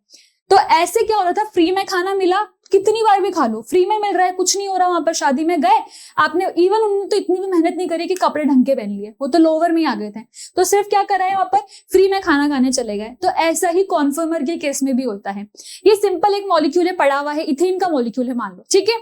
इसको क्या है, इसको कुछ भी एफर्ट नहीं करना, नॉर्मली रोटेशन के लिए एनर्जी देनी होती है, इसको वो एनर्जी भी वेस्ट नहीं करनी है। यहाँ पर क्या कर रहा है, ये रोटेशन करता रहेगा। अब एक बात बताओ, मैं इसको अगर फ्री में रोटेट करवा रही हूँ, कोई एक्स्ट्रा एफर्ट नहीं लग रहा, तो ये कितनी बार रोटेट करेगा, मैम इनफाइनाइट टाइम कर सकता है, क्योंकि कोई भी एनर्जी नहीं लग रही है। तो अगर यहां पर आप नंबर ऑफ कॉन्फॉर्मर्स की बात करोगे, नंबर ऑफ कॉन्फॉर्मर्स, तो कितने हो जाएंगे, इनफाइनाइट। अब जैसे उन बच्चों की मैं बात कर रही हूँ, फ्री में खाना मिल रहा था, आए जा रहे थे, तो वही चीज है यहाँ पर। क्या हो रहा है, फ्री में उसको क्या हो रहा है, कोई रोटेशन में कोई भी एनर्जी नहीं देनी पड़ रही, फ्री में रोटेट हो रहा है, तो वो क्या हो सकता है, इनफाइनाइट टाइम हो सकता है। जब आपने कोई क्राइटेरिया ही नहीं रखा तो फिर तो फ्री में कितने भी लोग आ सकते हैं। तो यहाँ पर वही केस हो रहा है कि फ्री में रोटेट जो है वो बहुत बार हो सकता है। ठीक है, अब यहाँ पर अगर आप एक और पॉइंट की बात करो, जैसे CH4 की मैं बात कर रही हूँ, मीथेन का मॉलिक्यूल सबको पता है, ठीक है। अब अगर मैं बोलूं कि यहां पर मुझे रोटेट करवाना है, तो मैंने क्या लिखा है, it arises due to free rotation around single bond और CC बॉन्ड। ठीक है, CC नहीं भी हो तो सिंगल बॉन्ड के अराउंड होगा। अब ये CH बॉन्ड में रोटेशन नहीं होगा, तो अगर मैं इसके कॉन्फॉर्मर्स लिखूं तो वो 0 हो जाएंगे, क्योंकि यहाँ पर कॉन्फॉर्मर्स जो होता है वो CC, जैसे इथेन का मॉलिक्यूल होता है ना, इथेन के मॉलिक्यूल को कितनी बार भी रोटेट कर दो तो मतलब इनफाइनाइट टाइम्स रोटेट हो सकता है। कॉन्फॉर्मर का क्या समझ में आ गया कि जो फ्री में खाना मिल रहा है, कितनी बार भी खाने आओ, तो वही चीज हो गई कि फ्री में रोटेट हो रहा है, तो इसलिए ही इसके नंबर ऑफ कॉन्फॉर्मर्स इनफाइनाइट होंगे। यहाँ पर आपको कोई एक्सटर्नल एनर्जी की देने की जरूरत नहीं पड़ेगी, ये क्या होगा, रूम टेम्परेचर के अंदर होगा। ठीक है, यहाँ पर अपन 2 कंपाउंड की बात करते हैं, ये अपन ने शायद GOC के केस में भी पढ़ा था, बॉन्ड रोटेशनल एनर्जी बैरियर। ठीक है, मान लो मैंने एक डबल बॉन्ड ले लिया, ठीक है, और एक तरफ मैंने सिंगल बॉन्ड इथेन का एक सिंपल सा मॉलिक्यूल ले लिया, ये हो गया आपका इथेन, और यहां पर आपने ले लिया इथीन। अब मैं पूछती हूं, यहां पर मुझे बताओ बॉन्ड रोटेशनल एनर्जी बैरियर किसका ज्यादा है, बॉन्ड रोटेशनल एनर्जी बैरियर। अब बॉन्ड रोटेशनल एनर्जी बैरियर किसका ज्यादा होगा, तो नॉर्मल सी बात है कि मैम अगर सिंगल बॉन्ड में रोटेट कराओगे बहुत इजी हो जाएगा, मगर जैसे ही मैं डबल बॉन्ड की बात करूंगी रोटेशन मुश्किल हो जाएगी, 2 बॉन्ड को घुमाने में ज्यादा एनर्जी लगेगी। तो बॉन्ड रोटेशनल एनर्जी बैरियर जो, अगर इसको मैं A बोल रही हूँ और इसको B बोलूं तो A का ज्यादा हो जाएगा B से, क्योंकि इसमें रोटेशन ही नहीं हो पाएगी, बहुत मुश्किल होगी, और रोटेशन मान लो बहुत ही लो होती है, और यहाँ पर इजिली रोटेट हो जाएगा। तो ये बहुत नॉर्मल सी चीज अपन को समझ में आ गई कि जो अपन रोटेशन की बात कर रहे हैं कॉन्फॉर्मर के केस में, वो हमेशा कब होगा, सिंगल बॉन्ड के केस में ही होगा। डबल बॉन्ड का तो रोटेशनल एनर्जी बैरियर ही बहुत ज्यादा क्या होता है, हाई होता है। ठीक है, अब यहाँ पर एक चीज अपन को समझ में आएगी। अब ऐसा करते हैं, अपन कॉन्फॉर्मर्स को ड्रॉ करके देखते हैं कि आखिर बनते कैसे हैं। ठीक है, तो ऐसा करते हैं, एक कॉन्फॉर्मर यहाँ पर अपन लेते हैं, और उस कॉन्फर्मर का न्यूमन ड्रॉ करते हैं, न्यूमन प्रोजेक्शन। जैसे वहां पर अपन ने फिशर पढ़ा था, ठीक है, यहां पर अपन क्या करेंगे, और वेज डिश पढ़ा था, यहाँ पर न्यूमन ड्रॉ करेंगे। और न्यूमन ड्रॉ करने के लिए आपको सिंपल कुछ नहीं करना है, मैं बहुत अच्छे से समझाने वाली हूँ इसको। ये आपने एक इथेन का मॉलिक्यूल है, इथेन का, जिसको आपने यहाँ पर इमेजिन कर लिया, ये इथेन का मॉलिक्यूल है, ठीक है। इथेन के मॉलिक्यूल को आपको इमेजिन करना है। इसको मैं ऐसा लिख सकती हूं, जैसे फॉर एग्जाम्पल अगर मैं यहां पर बात कर रही हूं तो इसको अपन 3 यहां पर मैं समझा के बताती हूँ किस तरीके से इथेन का मॉलिक्यूल मैं बनाने वाली हूँ, ठीक है। जैसे ये आपके क्या है, यहाँ पर आपको 3 पेन दिख रहे हैं, ठीक है। तो अगर मैं फर्स्ट कार्बन के रिस्पेक्ट में बात कर रही हूँ, जो ये मेरा फर्स्ट कार्बन है, तो मैं ऐसे बोल सकती हूँ कि उसके जो हाइड्रोजन है वो ऐसे लगे हुए हैं। क्या इसमें कोई दिक्कत है अगर मैं बोल रही हूँ कि एक जो यहाँ पर कार्बन है फर्स्ट वाला, अगर मैं इसको नेम दे दूं यहाँ पर इस कार्बन को कि ये क्या है, अगर मैं इसको यहाँ पर नेम दे दूं कि ये फर्स्ट क्या है, फर्स्ट पे फर्स्ट नेम कर दूं और सेकंड पे सेकंड नेम कर दूं, ठीक है, ये फर्स्ट है और ये सेकंड है। तो मैं फर्स्ट वाले कार्बन के लिए बोल रही हूँ कि ये कुछ ऐसा दिखेगा, कोई दिक्कत नहीं होनी चाहिए। यहाँ पर क्या है, 3 पेन को मैंने इस तरीके से बता दिया, कोई दिक्कत नहीं है, ठीक है, 3 पेन ऐसे दिख रहे हैं आपको। अब यहाँ पर क्या है, सेकंड वाले कार्बन की जब बात कर रही हूँ, तो फर्स्ट वाले कार्बन को मैंने बता दिया आपको ऐसे दिख रहे हैं, तो क्या मैं इसका यहाँ पर न्यूमन ड्रॉ कर सकती हूँ? क्यों नहीं मैम, कर लो ड्रॉ। और मैं यहाँ पर क्योंकि 2 कार्बन है और ये कार्बन क्या है, एक के पीछे एक है, जैसे मान लो इसी सेम के पीछे मैं यहाँ पर एक और पेन रख दूं, क्या दिख रहा है, नहीं दिखेगा। हालांकि ये तो थोड़ा जो मोटा है इसलिए दिख रहा है, मगर अगर मैं सेम इसी तरह का पेन इसके पीछे रख दूं तो नहीं दिखेगा, क्योंकि दोनों सेम है। अगर मेरे पीछे अगर कोई मेरे ही जितना वेट हाइट बिल्कुल वाली लड़की खड़ी हो जाए तो क्या वो दिखेगी? नहीं दिखेगी। तो यहाँ पर सेम केस में दोनों कार्बन सेम है, दोनों के पास 3 सिंगल बॉन्ड है, तो इसको जब इससे देखेंगे, इसके पीछे अगर यहां से खड़ी होकर देखूंगी तो नहीं दिखेगा, सिर्फ यही कार्बन दिखेगा। इस केस में क्या हो रहा है, इस केस में आपको क्या दिख रहा है, ये दिख रहा है। अगर मैं इसके पीछे सेम यहाँ पर सेम पेन रख दूं इसको उठाकर यहाँ पर, तो दिखेगा क्या? नहीं दिखेगा, क्योंकि इसके जस्ट पीछे है और दोनों का सब कुछ सेम है, तो इसलिए नहीं दिखेगा। तो मैं क्या करूंगी, एक कार्बन को तो बनाऊंगी पॉइंट से और इसके ये 3 हाइड्रोजन को मैंने ऐसे लगा दिया, ठीक है, जो मैं आपको पेन पे भी करके बता रही थी कि ये इस तरीके से कुछ लग चुका है, ठीक है, कोई दिक्कत की बात नहीं। यहाँ पर 3 हाइड्रोजन ऐसे आ चुके हैं। अब जो मेरा सेकंड वाला कार्बन है उसको मैं किस तरीके से बनाऊं यहाँ पर कि जो सेकंड वाला है वो विजिबल हो। अब केस की बात आती है कि सेकंड वाले कार्बन को किस तरीके से बनाऊं कि वो विजिबल हो, तो फिर आइडिया आया कि क्यों ना मैं इसको सर्कल से बना दूं। एक कार्बन को मैं बनाऊंगी डॉट से और एक कार्बन को बनाऊंगी मैं सर्कल से, ठीक है, ताकि आपको समझ में आ जाए कि मैं फर्स्ट कार्बन की बात कर रही हूं तो वो डॉट से है, सेकंड कार्बन सर्कल से है, ठीक है। जो मैंने कार्बन सर्कल से बनाया उसके हाइड्रोजन को मुझे लगाना है। अब नॉर्मल सी बात है, मैंने क्या बोला था, जब ये इसके पीछे है तो क्या होगा, दिखेगा नहीं। तो अगर मैं हाइड्रोजन की बात करूंगी तो हाइड्रोजन किस तरीके से होगा, तो वो हाइड्रोजन किस तरीके से होगा बच्चों, देखना भी आप, एक एक करके लगाती हूँ। जैसे इसका हाइड्रोजन क्या होगा, इसके पास होगा, सेकंड वाले कार्बन का इसका हाइड्रोजन इसके पास होगा और इसका जो हाइड्रोजन होगा वो इसके पास इस तरीके से होगा। तो ये कुछ जो केस दिखेगा आपको ऐसा दिखेगा कि ये वाला जो कार्बन है ये फर्स्ट है, इसके पास इसका हाइड्रोजन, फिर सेकंड वाले कार्बन का हाइड्रोजन जो ये ब्लू कलर का पेन दिख रहा है उससे है, और जो ब्लैक वाला पेन दिख रहा है वो क्या है, फर्स्ट कार्बन की बात कर रहे हैं। तो ये फर्स्ट कार्बन हो गया आपका, ये वाला कार्बन जो ब्लैक पेन से, ठीक है। सेकंड वाला जो कार्बन मैं बनाने वाली हूँ जिसको मैंने सर्कल की बात करी है वो आपका ब्लू वाला पेन है। तो ये कैसे होंगे, ऐसे एक दूसरे के आसपास होंगे।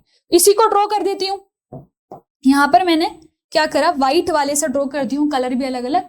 यहाँ पर ये इसका हाइड्रोजन है, ठीक है, यहाँ पर ये इसका हाइड्रोजन है और यहाँ पर ये इसका हाइड्रोजन है, ठीक है।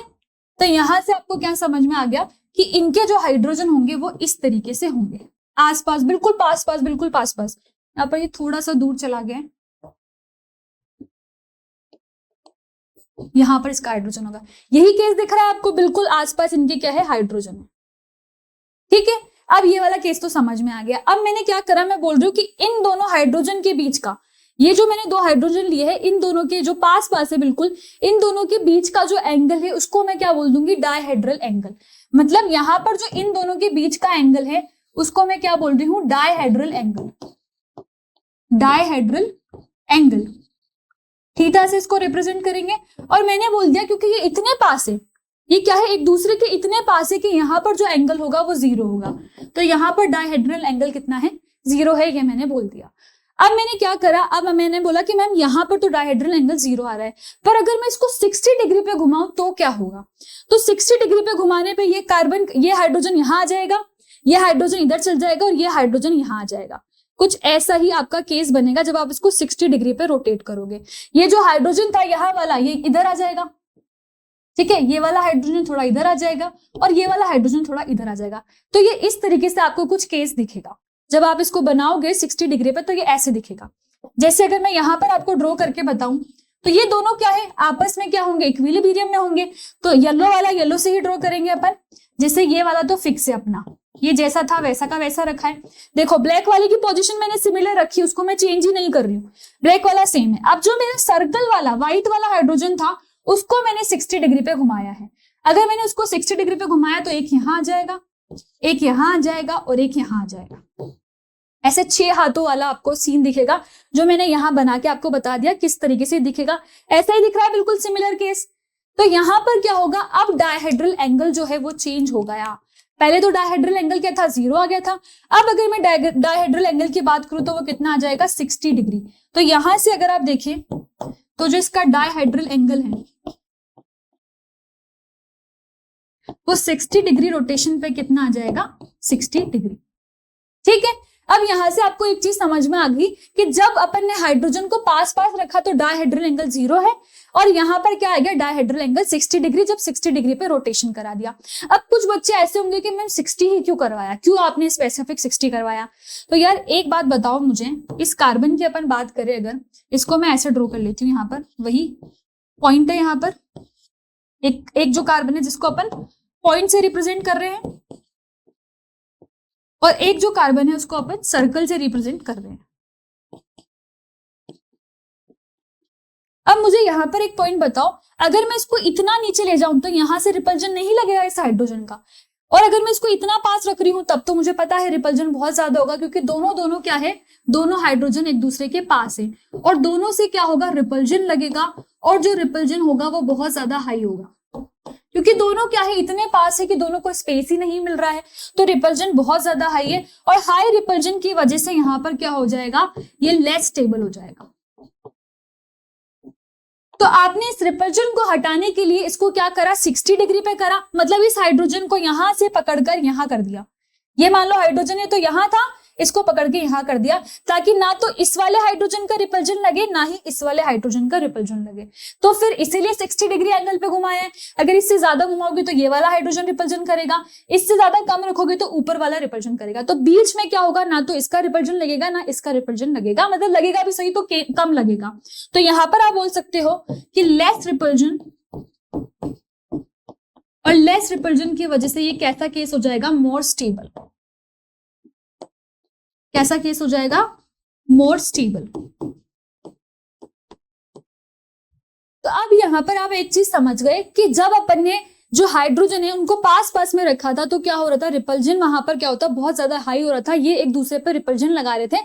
तो आपने रिपल्जन को दूर करने के लिए इसको 60 डिग्री पे कर दिया एक दूसरे को, और 60 डिग्री पे आपने देखा रिपल्जन कम हो गया, ये जो फॉर्म थी ये ज्यादा स्टेबल हो गई। तो जो ये आपकी फॉर्म है जिसमें हाइड्रोजन पास पास है उसको मैं बोल दूंगी एक्लिप्स्ड फॉर्म। कैसी फॉर्म हो जाएगी, एक्लिप्स्ड। और जिसमें ये दूर दूर है उस फॉर्म को क्या बोल दोगे, स्टैगर्ड फॉर्म। क्या हो जाएगी, स्टैगर्ड फॉर्म।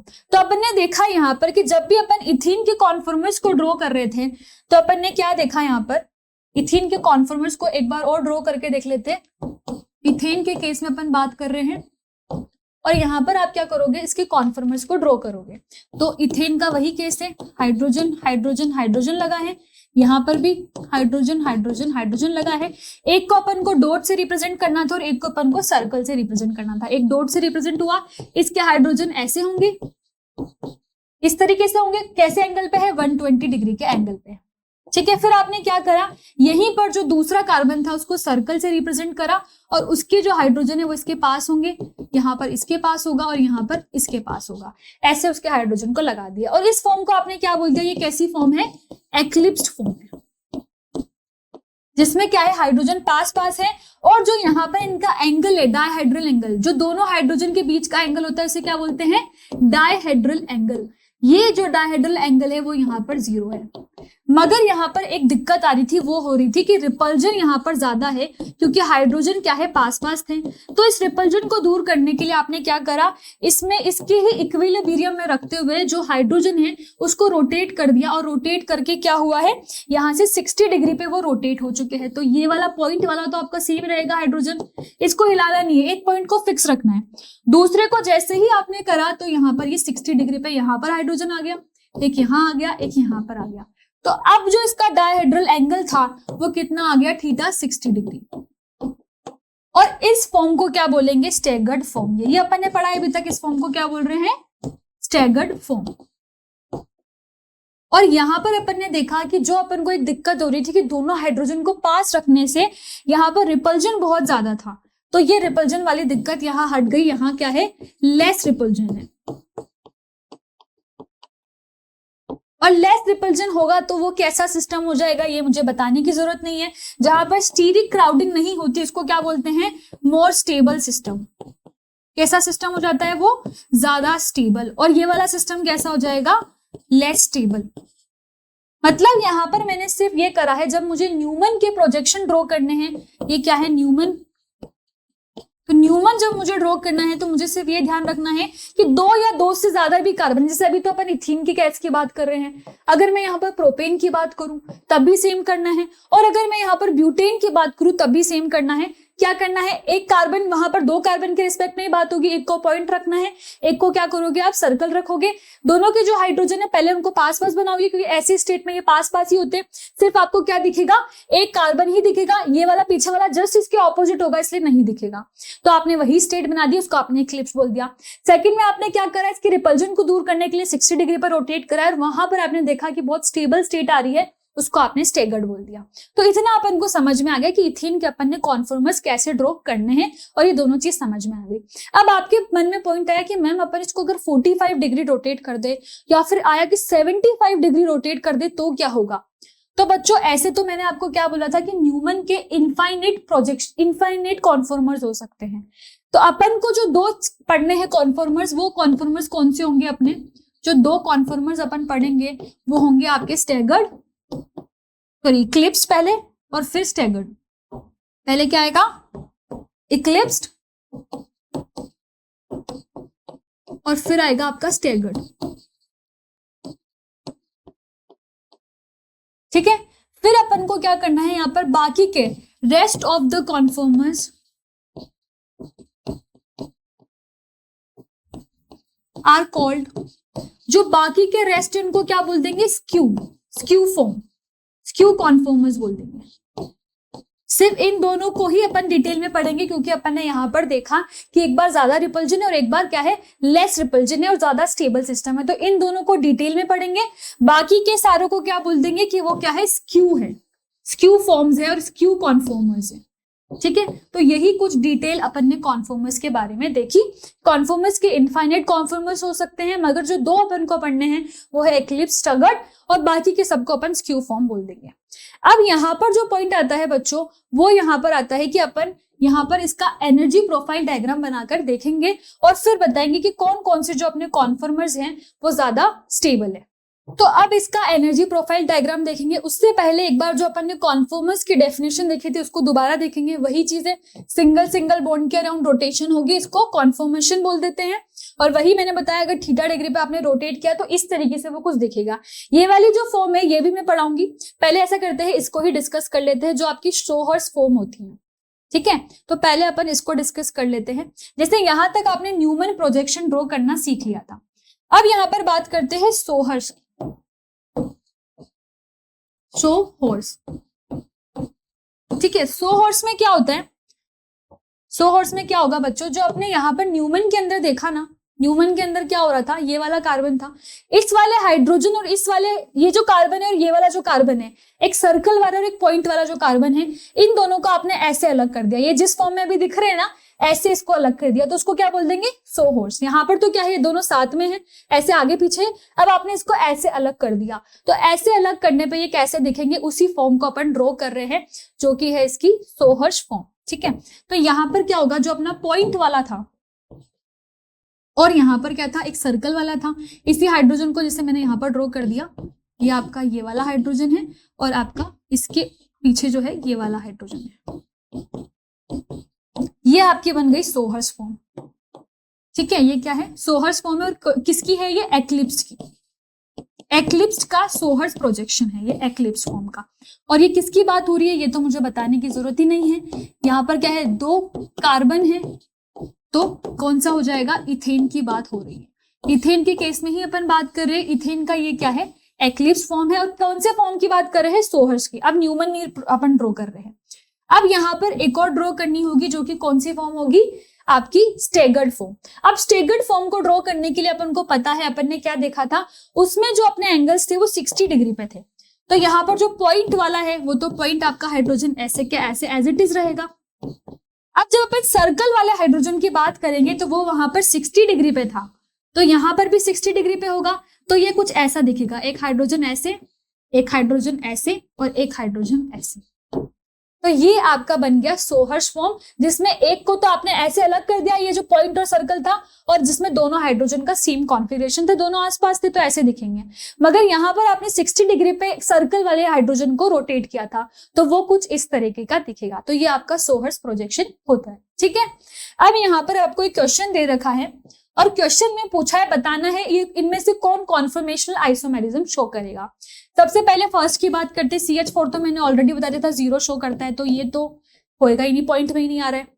यहाँ पर कॉन्फॉर्मेशन के लिए आप देख सकते हो 3 सिग्मा बॉन्ड होने चाहिए, एडजेसेंट पे 3 सिग्मा बॉन्ड होने चाहिए। ठीक है, अब जैसे यहाँ देखोगे तो यहाँ पर एक ये हाइड्रोजन का है, ये ऑक्सीजन का है, तो यहाँ से ये रोटेट हो सकता है, मतलब सेकेंड वाला शो कर लेगा। यहाँ थर्ड वाले की बात करोगे, वही 2 ही सिग्मा बॉन्ड है, तो फिर ये भी नहीं करेगा। फोर्थ की बात करते हैं, अगेन 3 सिग्मा बॉन्ड है, तो ऑल क्या हो जाएगा, यहाँ पर रोटेशन पॉसिबल हो जाएगी, तो ये भी शो करेगा। यहाँ पर तो ऑलरेडी CC बॉन्ड दे रखा है, CC बॉन्ड में ही रोटेशन होता है, तो ये भी करेगा। और यहाँ पर प्रोपेन वाला केस है, तो ये भी करेगा। तो ये सारे क्या होते हैं, आपको सिर्फ सिग्मा बॉन्ड देखने हैं। 3 एडजेसेंट सिग्मा बॉन्ड तो होने ही चाहिए कॉन्फर्मेशन के लिए। ठीक है, अब यहाँ पर वही न्यूमन प्रोजेक्शन के जिसमें अपन ने बात करी थी, यहाँ पर क्या हुआ था, न्यूमन प्रोजेक्शन में अपन ने ये वाला कैसा केस है आपका, बताओ ये वाला कैसा केस है, ये स्टैगर्ड वाला केस है। ठीक है, और सोहर्स के लिए मैंने बताया था, दोनों कार्बन को ऐसे खींच दो, जो दोनों कार्बन थे उनको ऐसे खींच दो, और खींच के उनको इस तरीके से प्रोजेक्शन आ गया। और ये दोनों ही अपन किसके रिस्पेक्ट में बात कर रहे हैं, स्टैगर्ड फॉर्म की।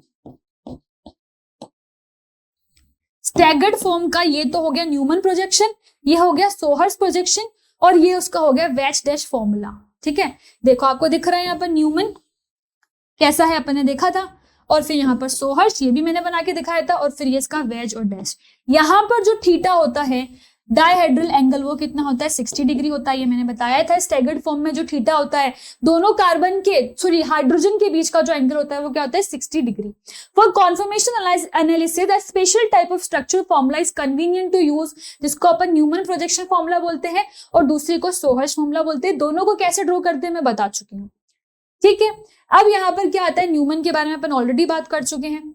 ठीक है, फिर वही आ गया, इसके बीच डायहेड्रल एंगल जो होता है वो क्या होता है, the angle between CX and CY in XC-CY bond में, मतलब वही CH, यहाँ पर कार्बन है, ये भी कार्बन है, तो यहाँ पर ये HH के बॉन्ड के बीच की बात कर रहे हैं। और मान लो अगर ये HH नहीं है, अगर ये CH3 है, तो भी इन दोनों के बीच का डायहेड्रल एंगल हो जाएगा। डायहेड्रल एंगल क्या है, जो इस सर्कल वाले कार्बन और इस पॉइंट वाले कार्बन के जो सब्स्टिट्यूएंट है उनके बीच में जो लग रहा है, उसी को डायहेड्रल एंगल बोल रहे हैं। उसको थीटा से रिप्रेजेंट कर रहे हैं, थीटा या फाई, जिससे भी रिप्रेजेंट करना है, कुछ भी आप कर सकते हो। ठीक है, डायहेड्रल एंगल समझ में आ गया, 2 कार्बन की जो सब्स्टिट्यूएंट है उनके बीच में जो लगेगा। ठीक है, यहाँ पर अपन ने इथेन के केस में बात कर ही ली थी। इथेन की 2 फॉर्म बनती है, एक्लिप्स बनती है, स्टैगर्ड बनती है, और ये मैं आपको ऑलरेडी बना के बता चुकी हूँ कि इसके बीच का जो एंगल था वो 0 था, और इसके बीच का जो एंगल था वो 60 डिग्री था। ये वाली फॉर्म ज्यादा स्टेबल थी, मोर स्टेबल। कौन सी फॉर्म है, ये स्टैगर्ड फॉर्म है, ज्यादा स्टेबल होगी। और ये वाली जो फॉर्म थी वो आपकी लेस स्टेबल थी। तो ये सारी चीजें मैं आपको ऑलरेडी बता चुकी हूँ। ठीक है, फिर अपन ने यही बात की थी, एक्लिप्स में 60 डिग्री रोटेशन करवाया था। और यहाँ पर जो पोटेंशियल एनर्जी डायग्राम मुझे बनाना था, उसमें मैंने बताया था कि जो पोटेंशियल एनर्जी बैरियर है 2 कॉन्फॉर्मर्स का, वो कितना आता है, 12.5 kg पर मोल। ये याद रखना, बहुत बार क्वेश्चन इस पे भी आ सकते हैं। अब बात करते हैं इसके एनर्जी डायग्राम की। ठीक है, ये इसका एनर्जी डायग्राम दिख रहा है। यहाँ पर देखो, एक बार पोटेंशियल एनर्जी रखना है, एक बार डायहेड्रल एंगल रखना है। अब इसको मैं भी ड्रॉ करके दिखाती हूँ, आपको अच्छे से समझ में आएगा। एक बार क्या करना है, इसके जो एनर्जी प्रोफाइल डायग्राम होता है उसको देखना है। यहाँ पर पोटेंशियल एनर्जी है और यहाँ पर क्या है, डायहेड्रल एंगल है। ठीक है, जो एक्लिप्स्ड है उसको मैं क्या कर रही हूँ यहाँ पर बच्चों, एक्लिप्स फॉर्म को ई लिख रही हूँ और जो स्टैगर्ड फॉर्म है उसको एस लिख रही हूँ। ये एक्लिप्स फॉर्म है और ये आपकी स्टैगर्ड फॉर्म है। ठीक है, इसको ई से डोनेट कर रही हूँ और इसको एस से डिनोट कर रही हूँ। ठीक है, अब क्या होगा, यहाँ पर मैं इसका एनर्जी प्रोफाइल डायग्राम बनाऊंगी। तो आप देखोगे एक बार तो एक्लिप्स स्टेबल होगा, फिर एक बार स्टैगर्ड स्टेबल होगा, एक बार एक्लिप्स स्टेबल होगा, एक बार स्टैगर्ड स्टेबल होगा, और इसी तरीके से ये पूरा चलता जाएगा। तो इसका एनर्जी प्रोफाइल डायग्राम इस तरीके से बनेगा। और अपन ने देखा था जब अपन एक्लिप्स फॉर्म की बात कर रहे हैं तो एंगल कितना आ जाएगा आपका, 120 डिग्री, और जब अपन स्टैगर्ड फॉर्म की बात कर रहे हैं तो कितना आ जाएगा, 60 डिग्री। यही चल रहा है, एक्लिप्स 120 डिग्री और ये 60 डिग्री। तो ज्यादा स्टेबल कौन सा है, दोनों के बीच में यहाँ पर एक आपको इक्विलिब्रियम दिखेगा। कभी तो आपका एक्लिप्स फॉर्म आएगी, कभी स्टैगर्ड फॉर्म आएगी, और बाकी की जो बीच में बची हुई फॉर्म आएगी वो क्या हो जाएगी, बताया था मैंने, बाकी की फॉर्म को क्या बोलते हैं, स्क्यू फॉर्म। तो ये आपकी स्क्यू फॉर्म हो जाएगी। और यही आपको देखना एनर्जी प्रोफाइल डायग्राम में भी दिख रहा है। देखो यहाँ पर क्या हो रहा है, वही चीज, पहले एक बार क्या आ रहा है, एक्लिप्स स्टेबल है, फिर क्या आ रहा है, नीचे की तरफ क्या है, स्टैगर्ड स्टेबल है, फिर दोबारा एक्लिप्स स्टेबल है और फिर दोबारा स्टैगर्ड स्टेबल है। ठीक है, पता ही आपको कम एनर्जी वाला ज्यादा स्टेबल होता है, इसलिए यहाँ पर स्टैगर्ड स्टेबल है और यहाँ पर एक्लिप्स स्टेबल है। ठीक है, वही एंगल इसका देखो 60 डिग्री आ रहा है एक्लिप्स का, और इसका कितना आ रहा है, 120 डिग्री, 0 डिग्री। ठीक है, तो यही आपको समझ में आ गया और ये मैंने आपको बता भी दिया। और यहाँ से जो चीज क्लियर हो गई वो क्या हो गई, एनर्जी प्रोफाइल डायग्राम से, कि आपकी स्टैगर्ड फॉर्म ही ज्यादा स्टेबल है एक्लिप्स फॉर्म से। ठीक है, अब यहाँ पर अपन ने एक पूरे कंपाउंड की सारा कुछ देख लिया, उसका न्यूमन देख लिया, उसका स्टैगर्ड देख लिया, उसकी स्क्यू फॉर्म्स भी अपन ने देख ली, और फिर साथ ही में उसका एनर्जी प्रोफाइल डायग्राम भी बोल दिया। अब अगर अपन प्रोपेन की केस की बात करें, अगर अपन ब्यूटेन की केस की बात करें, तो वो सब आपको होमवर्क में ड्रॉ करने, क्योंकि सिमिलर केस से ही ड्रॉ होंगे।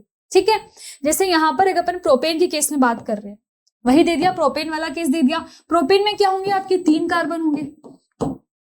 ठीक है, अब यहाँ पर क्या होगा, the conformation of propane are similar, वही बनेंगे to those of ethane except that one of the hydrogen atom is replaced by methyl group. जैसे आप यहाँ पर क्या कर रहे थे, जब आपने देखा तो 2 हाइड्रोजन थे, इस वाले केस में देखो, इस वाले केस में क्या है, एक हाइड्रोजन है और एक CH3 है। सिर्फ यहाँ पर हाइड्रोजन रिप्लेस हो गया CH3 से, बाकी दोनों फॉर्म सेम ही है। देखो हाइड्रोजन CH3, इस केस में देखोगे हाइड्रोजन CH3, मतलब सेम ही चीज है। यहाँ पर भी देखोगे तो स्टेबल कौन सी आ जाएगी, वही आ जाएगी। ठीक है, अब यहाँ पर देखोगे वही चीज, हाइड्रोजन रिप्लेस हो गया मिथाइल से, और इसका भी न्यूमन ड्रॉ कर सकते हो, सोहर्स ड्रॉ कर सकते हो। यहाँ पर जो डिफरेंस आया वो किसका आया है, पोटेंशियल एनर्जी का जो डिफरेंस आएगा वो वहां पर 12.5 था, यहाँ पर 3.4 रह गया, KCl में है, और वहां पर केजी मोल में तो 14.2 है, 14.2 kg पर मोल। ठीक है, वहां पर कितना आया था, 12.5। ये किसके केस की बात कर रहे हैं अपन, प्रोपेन की। इथेन के केस में क्या आया था, 12.5। ठीक है, तो प्रोपेन का भी सिमिलरली ड्रॉ होगा, मैंने एक का ड्रॉ करके बता दिया है, बाकी का ड्रॉ कर सकते हो। सेम वैसा ही केस ब्यूटेन का भी हो जाएगा। ब्यूटेन में क्या हो जाएगा, अब जहां पर 2 हाइड्रोजन की बात कर रहे थे डायहेड्रल एंगल में, यहाँ पर 2 मिथाइल की बात करेंगे, और 2 मिथाइल आते एक और बहुत बड़ी दिक्कत आ जाएगी कि अब जो स्टीरिक हिंड्रेंस लगेगा वो बहुत ज्यादा लगेगा। 2 मिथाइल ग्रुप कितने बल्कि होते हैं, तो वो वाला पॉइंट यहाँ पर आ जाएगा। तो यहाँ पर वही रोटेशन अपन C2C3 में करवाएंगे, जैसे 4 कार्बन है, तो यहाँ पर जो अपन रोटेशन के लिए लेंगे वो कौन से लेंगे, C2 और C3 लेंगे, ये ध्यान रखना। और बाकी के जो है आपके वो मिथाइल इसके एज सब्स्टिट्यूएंट लग जाएंगे। देखो जैसे यहाँ पर 2 मिथाइल यहाँ पर आ गए। अब यहाँ पर इसका जो इसका एक्लिप्स फॉर्म है वो बहुत ज्यादा अनस्टेबल हो जाएगा, क्योंकि 2 मिथाइल का स्टीरिक हिंड्रेंस फिर 60 डिग्री में स्टेबल। ठीक है, इसी तरीके से इसका क्या बनेगा, इसकी बहुत सारी फॉर्म्स बनती हैं। पहले एक्लिप्स बनती है, फिर इसकी गॉश फॉर्म आती है, फिर पार्शियली एक्लिप्स होती है, फिर एंटी कॉन्फर्मेशन आता है, फिर पार्शियली एक्लिप्स फॉर्म आती है, फिर दोबारा गॉश कॉन्फर्मेशन आती है।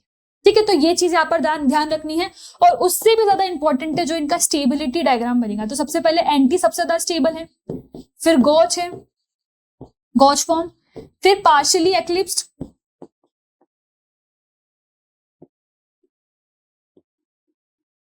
ठीक है, और फिर आपका फुल्ली एक्लिप्स्ड।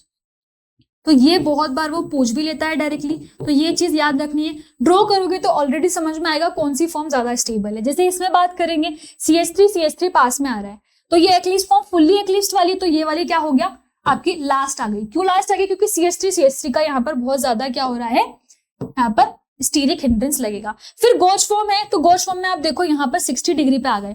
अगर इससे ज्यादा नीचे जाओगे तो इधर फिर हाइड्रोजन का भी यहाँ पर स्टीरिक हिंड्रेंस लगने लग जाएगा। तो ये वाली जो गोज फॉर्म है इसलिए आपकी क्या है, सेकंड नंबर पे आ रही है, क्योंकि ये स्टेबल होगी 60 डिग्री पे।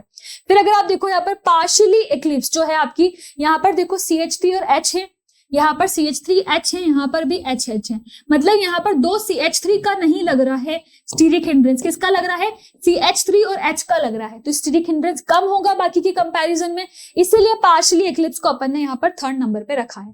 अब जो आती है अपनी सबसे स्टेबल फॉर्म जो कि है एंटी फॉर्म, यहाँ पर देखो दोनों CH3 को क्या कर दिया, ऑपोजिट भेज दिया, ऐसे एक CH3 ऐसे एक CH3, अब तो स्टीरिक हिंड्रेंस ही नहीं लग रहा, इसीलिए एंटी फॉर्म क्या हो गई, सबसे स्टेबल, क्योंकि CH3 क्या है बिल्कुल ऑपोजिट चलेगा, एक ऊपर एक नीचे, तो फिर तो स्टीरिक हिंड्रेंस ही नहीं लग रहा। और पार्शियली एक्लिप्स भी आपकी वैसी हो जाएगी जैसे ये वाली थी। ठीक है, तो सेम आपको समझ में आ गया क्यों अपन इन फॉर्म्स की बात कर रहे हैं और कौन सी एंटी ज्यादा स्टेबल क्यों है, क्योंकि CH3 दोनों ऑपोजिट में चले गए। फिर गोच है क्योंकि 60 डिग्री पे है तो कम रिपल्जन लग रहा है, और पार्शियली एक्लिप्स में तो CH3 और हाइड्रोजन के बीच में अपन स्टीरिक हिंड्रेंस की बात कर रहे हैं। और यहीं पर अपना जो दूसरा केस है वो आ जाता है जो अपन बेयर स्ट्रेन थ्योरी में पढ़ चुके हैं GOC में, जो कि अपन कॉन्फॉर्मर्स की बात कर रहे हैं साइक्लोएल्केन में, जिसमें अपन ने ऑलरेडी पढ़ा है कि यहाँ पर जो स्टीरिक हिंड्रेंस होता है, सॉरी स्टीरिक हिंड्रेंस क्या, स्ट्रेन की बात करते हैं अपन। स्ट्रेन थ्योरी अपन ने पढ़ी भी थी, बेयर स्ट्रेन थ्योरी, और उससे अपन ने देखा था कि यहाँ पर 60 डिग्री है, 70 डिग्री है, 108 डिग्री है, 120 डिग्री और 109 डिग्री 28 मिनट्स। इसमें क्या होता है, 109 डिग्री 8 मिनट्स में क्या होता है, कोई भी टेट्राहेड्रल जो स्ट्रक्चर होता है आपका इस तरीके से, जैसे मीथेन का होता है, ठीक है, ये मीथेन का ही मान लो, तो वो हमेशा 109 डिग्री 28 मिनट्स के एंगल पे रहना चाहता है। अगर इसके अलावा आप उसे किसी भी एंगल में रखते हो तो उसमें स्ट्रेन आता है। जैसे अगर मैं इस रिंग की बात करूं तो यहाँ पर 90 डिग्री पे रख रखा है, तो 109 में रहना चाहता है, 90 पे रख रखा है, मतलब इस रिंग के अंदर क्या होगा, स्ट्रेन होगा। और फिर स्ट्रेन के हिसाब से इन सबकी स्टेबिलिटी को अपन डिफाइन करते हैं, जो अपन वहां पर भी अपन ने वैल्यूज निकाल ली थी, आप लोग लेक्चर देख सकते हो, वही वैल्यूज की दोबारा बात कर रहे हैं। माइनस का मतलब ये नहीं है कि माइनस का मतलब यहाँ पर कम इसका एंगल स्ट्रेन है, माइनस का मतलब सिर्फ क्या है, डायरेक्शन से मतलब है कि इंटरनल है या एक्सटर्नल है। ठीक है, और यहां से आपका पूरा स्ट्रेन थ्योरी निकल के आ जाएगी। वहां पर भी अपन ने देखा था, थस द स्ट्रेन है वो मिनिमम किस में होगा, 5 मेंबर्ड में। ठीक है, फिर आएगी आपकी 6 मेंबर्ड, फिर आएगी 4 मेंबर्ड और फिर आएगी 3 मेंबर्ड। ये किस में होगा, ये स्टेबिलिटी है। अगर स्ट्रेन की बात करूं तो स्ट्रेन इसका ऑपोजिट हो जाएगा। अगर स्ट्रेन की बात करूं तो स्ट्रेन 3 डिग्री में सबसे ज्यादा है, फिर 4 डिग्री में, फिर 6 डिग्री में और फिर 5 डिग्री में, और इसी का ऑपोजिट क्या हो गया, स्टेबिलिटी हो गया। वहां पर भी देखा था, वही चीज लिख रखी है कि अगर यहाँ पर साइक्लोपेंटेन 5 मेंबर्ड रिंग में जो है मोर स्टेबल है, क्योंकि वहां पर क्या है, मिनिमम स्ट्रेन है, और फिर less reactive than cyclopropane and cyclobutane, फिर उसके बाद साइक्लो क्या है आपका, प्रोपेन और फिर ब्यूटेन है। And as a result cyclohexane is free from the angle of strain and hence is quite stable and unreactive. अब ये तो अपनी बेयर स्ट्रेन से आई थी। फिर जब अपन ने HOC का डेटा निकाला था तो वहां से अपन ने देखा था कि जो 6 डिग्री होता है, मतलब कि जो 6 मेंबर्ड, 6 डिग्री नहीं, जो आपकी 6 मेंबर्ड रिंग आती है, फिर अपन ने क्या देखा था वहां पर कि जो आपकी 6 मेंबर्ड रिंग होती है वो बहुत ज्यादा स्टेबल होती है। फिर आती है आपकी कौन सी बच्चों, 4 मेंबर्ड, 5 मेंबर्ड रिंग, फिर आती है 4 मेंबर्ड रिंग और फिर 3 मेंबर्ड। ये अपन ने HOC की डेटा से इसका बताया था। और ये क्या है आपका, ये ट्रू भी है, क्योंकि जो आपकी ये जो चेन होती है 6 मेंबर्ड रिंग की, जो क्लोज चेन होती है, ये क्या होती है, 2 फॉर्म्स में एग्जिस्ट करती है। एक तो होती है चेयर फॉर्म जो कुछ इस तरीके की होती है, और एक होती है बोट फॉर्म। और इन दोनों फॉर्म से एग्जिस्ट करने पर जो इसका एंगल होता है वो 109 डिग्री 28 मिनट्स ही होता है। और इसका मतलब होता है कि जो 6 मेंबर्ड रिंग है वो इन फॉर्म्स में एग्जिस्ट करती है, मतलब कि ज्यादा स्टेबल है। तो जो अपना बेयर स्ट्रेन थ्योरी थी उसका डेटा अपना गलत हो गया था कि यहाँ पर 5 मेंबर्ड रिंग ज्यादा स्टेबल है। क्या होता है, 6 मेंबर्ड रिंग ज्यादा स्टेबल होती है, क्योंकि वो नॉन प्लानर होती है, और नॉन प्लानर कंसिडर करने से वो चेयर और बोट फॉर्म दोनों में एग्जिस्ट करती है। यहाँ पर यही लिख रखा है, अकॉर्डिंग टू सेट एंड मोहर इन दोनों ने बताया कि जो साइक्लोहेक्सेन है वो दो नॉन प्लानर फॉर्म्स में एग्जिस्ट करती है, जो कि है एक चेयर फॉर्म और एक कौन सी आपकी बोट फॉर्म। यही लिखा रखा है, चेयर फॉर्म और बोट फॉर्म में एग्जिस्ट करती है। ठीक है, यही मैंने बताया आपको, बस यही पूरा सिस्टम के बारे में लिख रखा है। चेयर फॉर्म और बोट फॉर्म दोनों में स्टेबल हो जाती है, इसीलिए 6 मेंबर्ड रिंग। तो यहीं पर बच्चों जो अपना आइसोमेरिज्म है वो पूरा कंप्लीट हो चुका है। अपन ने पूरा डिटेल में सब कुछ पढ़ लिया है कि क्या यहाँ पर स्ट्रक्चरल आइसोमेरिज्म है। फिर स्टीरियो में अपन ने पढ़ा, जिसमें ज्योमेट्रिकल को पढ़ा, उसकी कंडीशंस पढ़ी, कैसे निकालते हैं ये पढ़ा, फिर ऑप्टिकल पढ़ा, फिर इनेंशियोमर्स पढ़े, डायस्टीरियोमर्स पढ़े, और फाइनली फिर अपन ने कॉन्फॉर्मेशन आइसोमेरिज्म को आज खत्म कर लिया है। तो बच्चों यहाँ तक अपना पूरा आइसोमेरिज्म खत्म हो चुका है। Thank you so much.